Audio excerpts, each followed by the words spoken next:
Hello to everyone, welcome to KCA Kukreja commerce academy. कैसे हैं आप सभी? होपफुली आप सभी अच्छे और जो अपने प्रिपरेशन उसको काफ़ी अच्छे से कवर कर रहे होंगे। सो गाइज, यहाँ पे मैं आप लोगों के साथ में कॉमर्स के एमसीक्यूज, इंपॉर्टेंट एमसीक्यूज जो आप लोगों के कॉमर्स के हर एग्जाम, चाहे असिस्टेंट प्रोफेसर का एग्जाम रहता है, चाहे नेट का एग्जाम हम लोगों के पास में रहता है और पीजीटी के एग्जाम होते हैं, सभी जगह पर ये आप लोगों के लिए काफ़ी ज़्यादा बेनिफिशियल रहने वाली है ये सीरीज। तो स्टार्ट करते हैं इस सीरीज के पहले क्वेश्चन के साथ में। So which one of the following is related to the standard of personnel? तो personnel का मतलब क्या होता है? एम्प्लॉयज होता है। तो एम्प्लॉयज के स्टैंडर्ड के साथ में इसमें से क्या रिलेट करता है? तो एक हम लोगों के पास में क्या होता है? Job description. ये क्या होता है? कंपनी बताती है जॉब के बारे में कि जॉब हम क्या, आपके जॉब के वर्किंग आवर्स ये रहेंगे, जॉब का टाइटल ये रहेगा, जॉब किन किन कंडीशंस पे की जाएगी। तो ये आप लोगों के पास में क्या कहलाता है? ये बच्चा लोग क्या कहलाता है? जॉब डिस्क्रिप्शन कहलाता है। जॉब के वर्किंग आवर्स क्या रहेंगे। फिर एक हम लोगों के पास में क्या होता है? Job specification. तो जॉब स्पेसिफिकेशन जो रहता है ये हम लोगों के पास में क्या होता है? जॉब स्पेसिफिकेशन में वुमन के अंदर क्या क्या क्वालिटीज होनी चाहिए, जो एम्प्लॉयज हैं उनके अंदर क्या क्या क्वालिटीज होनी चाहिए, ये उसके ऊपर क्या करता है? फोकस करता है। कौन? Job specification. वुमन के अंदर क्या क्या क्वालिटीज होनी चाहिए, ठीक है। जैसे कि उनके पास एक क्वालिफिकेशन होनी चाहिए। तो ये क्या होता है? हम लोगों के पास में जॉब स्पेसिफिकेशन होता है, ठीक है। तो जो एम्प्लॉयज के पर्सोनल के साथ में यहाँ पे क्या रिलेट करता है? जॉब स्पेसिफिकेशन क्या करता है? रिलेट करता है, ठीक है। Move to the next question on your screen. Indicate the correct code after matching of list 1 and list 2। सो लिस्ट 1 को क्या करना है? लिस्ट 2 के साथ में क्या करना है? मैच करना है। सो यहाँ पे हम लोगों के पास में क्या आ जाएगा? That is the net income approach. तो कैपिटल स्ट्रक्चर होता है जहाँ पे क्या देखा जाता है? डेट और इक्विटी के रिलेशन को देखा जाता है कि कितना डेट को यूज करना है, कितना इक्विटी को यूज करना है। सो ये क्या होता है? कैपिटल स्ट्रक्चर होता है। तो इसके अंदर दो अप्रोचेज होती हैं आप लोगों के पास में। एक होती है रेलिवेंट अप्रोच। रेलिवेंट अप्रोच क्या कहती है कि डेट को यूज करेंगे तो फर्म की वैल्यू क्या होगी? बढ़ेगी। डेट को यूज नहीं करेंगे तो फर्म की वैल्यू क्या होगी? कम होगी। सो रेलिवेंट अप्रोच में हम लोगों के पास में नेट इनकम अप्रोच आती है। और कौन सी अप्रोच हम लोगों के पास में आती है? ट्रेडिशनल अप्रोच आती है। क्लियर हो गया? और जो इररेलिवेंट अप्रोच होती है उसके अंदर आप लोगों के पास में क्या आता है? और जो इररेलिवेंट अप्रोच होती है वो क्या कहती है कि डेट को यूज करो या ना करो, फर्म की वैल्यू पे कोई भी फर्क नहीं पड़ता है। तो ये क्या होती है? इररेलिवेंट अप्रोच होती है। इसमें हम लोगों के पास में कौन सी अप्रोच आती है? नेट ऑपरेटिंग इनकम अप्रोच आती है। और हम लोगों के पास में क्या आती है? मोदी गिलानी मिलर अप्रोच आती है। कौन सी अप्रोच आती है? नेट ऑपरेटिंग इनकम अप्रोच आती है और क्या आती है? मोदी गिलानी मिलर अप्रोच आती है। क्लियर हो गया? इरेलीवेंट अप्रोच में क्या क्या आता है? नेट ऑपरेटिंग इनकम अप्रोच आती है और मोदी गिलानी मिलर अप्रोच आती है। सो जो नेट इनकम अप्रोच है कैपिटल स्ट्रक्चर की, ये किन्होंने दी है? नेट इनकम और नेट ऑपरेटिंग इनकम। सो ये आप लोगों के पास में किन्होंने दी है? डेविड डुनार्ड ने दी है। नेट इनकम अप्रोच जो है कैपिटल स्ट्रक्चर की वो डेविड डुनार्ड ने दी है। जो नेट ऑपरेटिंग इनकम अप्रोच है कैपिटल स्ट्रक्चर की वो भी आप लोगों के पास में किन्होंने दी है? डेविड डुनार्ड ने ही दी है, ठीक है। ये भी किन्होंने दिया? डुनार्ड ने दी है। इजरा सोलोमन ये नहीं होगा। ये भी किन्होंने दिया? डेविड डुनार्ड ने ही दी है, ठीक है। फिर हम लोगों के पास में क्या आता है? जो इररेलेवेंसी होती है उसके बारे में कौन बात करता है? Modigliani M and Miller बात करता है। जो ये आप लोगों के पास में कौन बात करता है? Modigliani and Miller approach किसके ऊपर बात करती है? इररेलेवेंसी के ऊपर क्या करती है? बात करती है। क्लियर हो गया? ये क्या कहते हैं कि आप लोग डेट को यूज करो या ना करो, फर्म की वैल्यू पे कोई फर्क नहीं पड़ता है। और जो ये आप लोगों के पास में FRICT एनालिसिस है कैपिटल स्ट्रक्चर का, ये किन्होंने दिया है? रोबोट बर्नर ने दिया है। इसके अंदर किस किस चीज को कवर किया जाता है? यहाँ पे ये आप लोगों के पास में क्या है? FRICT। तो इसके अंदर क्या कवर किया जाता है? F स्टैंड्स फॉर फ्लेक्सिबिलिटी, कि कैपिटल स्ट्रक्चर कैसा होना चाहिए? फ्लेक्सिबल होना चाहिए। तो फ्लेक्सिबिलिटी कहाँ पर होती है? पता है, डेट का पेमेंट कभी भी किया जा सकता है लेकिन इक्विटी शेयर होल्डर का पेमेंट आसानी से नहीं किया जा सकता है ना। तो फ्लेक्सिबिलिटी के पॉइंट ऑफ व्यू को ध्यान में रखना है। तो ये आप लोगों के पास में आ जाएगा, ठीक है जी।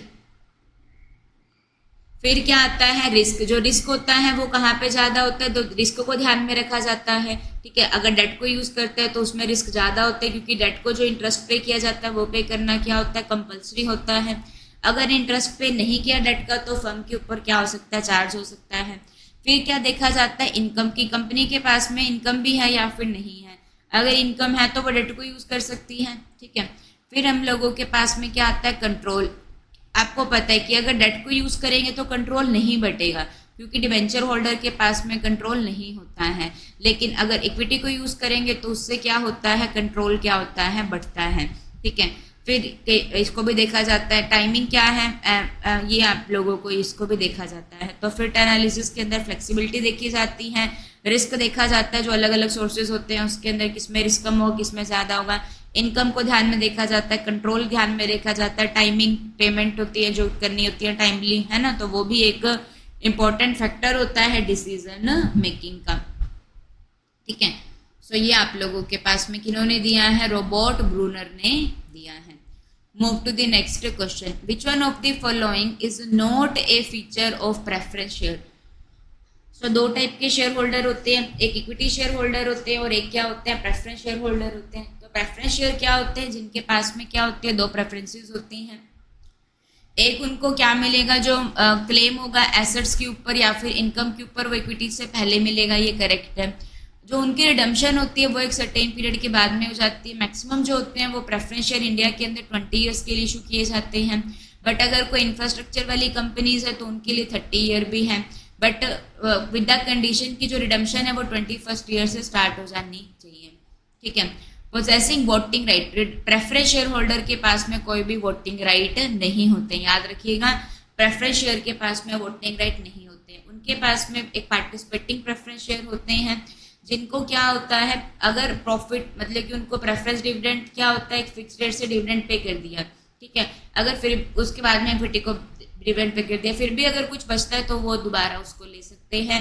सो वो पार्टिसिपेटिंग प्रेफरेंस शेयर होते हैं, तो ये करेक्ट है। बट उनके पास में वोटिंग राइट होते हैं, ये प्रेफरेंस शेयर के फीचर में नहीं आता है। Move to the next question, the basic consideration of dividend payout for a company exclude which one of the following. जब क्या किया जाता है, कंपनी ध्यान में रखती है कि उसको कितना डिविडेंड क्या करना है, बांटना है ना। सो कंपनी का प्रॉफिट होता है, तो प्रॉफिट का वो वाला पार्ट जो कंपनी क्या कर लेती है, रिटेन कर लेती है, वो क्या कहलाता है, प्रॉफिट का वो वाला पार्ट जो कंपनी बचा के रख लेती है वो क्या कहलाता है, वो क्या कहलाता है, रिजर्व कहलाता है। और जो डिस्ट्रीब्यूट कर दिया जाता है वो क्या कहलाता है, डिविडेंड कहलाता है। ठीक है, so basic consideration for dividend pay out, तो डिविडेंड जब पे आउट करना है तो उसमें कौन कौन सी बातों को ध्यान में रखना है। सो उसमें किस चीज को क्या किया जाता है, एक्सक्लूड किया जाता है। तो उस कंसिडरेशन में इन्वेस्टमेंट अपॉर्चुनिटीज क्या है फर्म कंपनी की, उसको देखा जाता है। ठीक है, अगर तो बेसिकली ये होता है कि अगर जो रिटर्न होती है, अगर वो कॉस्ट ऑफ कैपिटल से ज्यादा है, अगर रिटर्न ज्यादा आ रही है ना, तो उस केस के अंदर कंपनी को क्या करना चाहिए, 100% क्या कर लेना चाहिए, रिजर्व रख लेना चाहिए। लेकिन अगर कॉस्ट क्या आती है, रिटर्न से ज्यादा आती है, तो उस केस के अंदर क्या होता है, कंपनी को क्या करना चाहिए, 100% क्या कर देना चाहिए, बांट देना चाहिए। ठीक है, शेयर होल्डर की क्या एक्सपेक्टेशंस हैं, अगर वो लोग अभी रेगुलर इनकम चाहते हैं तो डिविडेंड की फॉर्म में क्या मिलती है, रेगुलर इनकम मिलती है। तो अगर वो रेगुलर इनकम चाहते हैं तो डिविडेंड दे दो, फ्यूचर में चाहते हैं तो कैपिटल गेन हो जाएगा। लीगल एंड फाइनेंशियल रिस्ट्रिक्शंस क्या है कंपनी के ऊपर, वो देखा जाता है। So stability of the dividend consideration ये नहीं आएगा यहाँ पे। ठीक है, so move to the next question, assertion and a reason.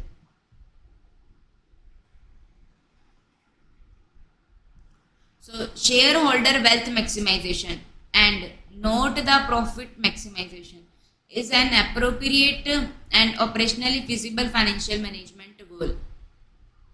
Share holder wealth maximisation, तो यहाँ पे आप लोगों के बारे में क्या बोल रहा है कि जो शेयर होल्डर वेल्थ मैक्सिमाइजेशन है, सो जो बिजनेस रहता है उसके दो गोल के ऊपर फोकस किया जाता है। एक होता है wealth maximisation, wealth maximisation long term के ऊपर फोकस करता है। वेल्थ को क्या करो, ज्यादा से ज्यादा करो। वेल्थ का क्या फॉर्मूला हम लोगों के पास में रहता है, market price of share multiply क्या रहता है, नंबर ऑफ शेयर रहता है। सो वेल्थ को क्या करो, ज्यादा से ज्यादा करो। वेल्थ को मैक्सिमम करने के लिए 3 तरीके के डिसीजन लिए जाते हैं। इन्वेस्टमेंट डिसीजन, डिविडेंड डिसीजन और क्या रहता है, फाइनेंसिंग डिसीजन होता है। So wealth maximisation ultimate goal होना चाहिए, ना कि प्रॉफिट मैक्सिमाइजेशन, क्योंकि जो प्रॉफिट मैक्सिमाइजेशन होता है वो एक शॉर्ट होता है, तो वो ज़्यादा सही नहीं है। सो ये आप लोग के पास में करेक्ट है। ठीक है, जो कंपनी के अंदर शेयर होल्डर होते हैं वो कौन होते हैं, ओनर होते हैं। कंपनी के अंदर ओनर कौन होते हैं, शेयर होल्डर होते हैं। और जो मैनेज करते हैं वो कौन होते हैं, बीओडीज होते हैं। सो शेयर होल्डर और मैनेजमेंट के बीच में प्रिंसिपल एजेंट का रिलेशन होता है। So both the statement are the correct statement. Financial management का जो गोल रहता है वो क्या होना चाहिए, वेल्थ को मैक्सिमाइज करना होना चाहिए। ठीक है, और प्रिंसिपल एजेंट का यहाँ पे रिलेशन होता है शेयर होल्डर और डायरेक्टर के बीच में। Move to the next question. Which one of the following component is not the part of broad marketing environment? तो marketing environment business environment के जैसे ही होता है, वो सभी फैक्टर जो मार्केटिंग को अफेक्ट करते हैं वो मार्केटिंग एनवायरनमेंट में आते हैं। दो टाइप के एनवायरनमेंट होते हैं, एक होते हैं इंटरनल एनवायरनमेंट, उसमें कंपनी का विजन मिशन पॉलिसी आती है। एक होता है एक्सटर्नल एनवायरनमेंट। एक्सटर्नल एनवायरनमेंट के अंदर आप लोगों के पास में दो टाइप के एनवायरनमेंट आते हैं। एक होता है माइक्रो एनवायरनमेंट, जिसको क्या कहा जाता है, टास्क एनवायरनमेंट भी कहा जाता है और ऑपरेटिंग एनवायरनमेंट भी कहा जाता है। उसके अंदर आप लोगों के पास में किस किस को इंक्लूड किया जाता है, जो आप लोगों के पास में मार्केटिंग एनवायरनमेंट रहता है या फिर टास्क एनवायरनमेंट रहता है, उसके अंदर कस्टमर को इंक्लूड किया जाता है, सप्लायर को इंक्लूड किया जाता है, पब्लिक को, इंटरमीडिएरी को और कॉम्पिटिटर को। ये क्या होता है, सभी के ऊपर कैसा इफेक्ट डालते हैं, स्पेसिफिक इफेक्ट डालते हैं। ठीक है, लेकिन जो टेक्नोलॉजिकल एनवायरनमेंट हो गया, डेमोग्राफिक हो गया, नेचुरल एनवायरनमेंट हो गया, पॉलिटिकल एनवायरनमेंट हो गया, इकोनॉमिक एनवायरनमेंट हो गया, ठीक है, फिर हम लोगों के पास में क्या हो जाएगा, सोशल एनवायरनमेंट हो गया।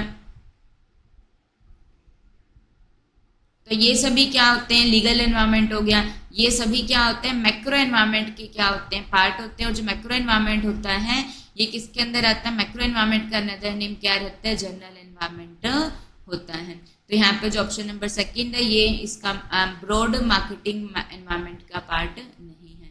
ठीक है, move to the next question. The Coca Cola company market is a wide range of different beverage product है उनके पास में अलग अलग, including bottled water, soft drink, juices, spot drinks. Each product appeal to a different segment, तो हर एक segment को अलग अलग डील किया जा रहा है। तो ये आप लोगों के पास में किस तरीके का एग्जाम्पल है, तो ये क्या है, हर के लिए अलग अलग ऑफर किया जाता है। तो ये क्या होता है, डिफरेंशिएटेड मार्केटिंग होती है। जब सबके लिए क्या दिया जाता है, सेम प्रोडक्ट ऑफर किया जाता है, तो ये क्या कहलाता है, अनडिफरेंशिएटेड मार्केटिंग होता है। अनडिफरेंशिएटेड या फिर इसको क्या कहा जाता है, मास मार्केटिंग भी कहा जाता है। ठीक है, और ये टारगेट में क्या होता है, सबसे पहले पूरी मार्केट होती है, तो सभी मार्केट को तो कैप्चर कर नहीं सकते, और सब पहले क्या किया जाता है, मार्केट को छोटे छोटे टुकड़ों में बांटा जाता है। तो जब बांटा जाता है तो ये क्या कहलाता है, सेगमेंटेशन कहलाता है। फिर पर्टिकुलर सेक्टर को टारगेट किया जाता है, तो ये क्या कहलाता है, टारगेटिंग होता है। और फिर क्या किया जाता है, पोजीशनिंग की जाती है। कस्टमर के माइंड में एक प्रोडक्ट की इमेज डाली जाती है, तो ये क्या होता है, पोजीशनिंग होती है। ठीक है, सो अभी के लिए इतने क्वेश्चंस करते हैं, बाकी क्वेश्चंस हम लोग अपने नेक्स्ट पार्ट में कवर करेंगे। So thank you to everyone, thank you guys.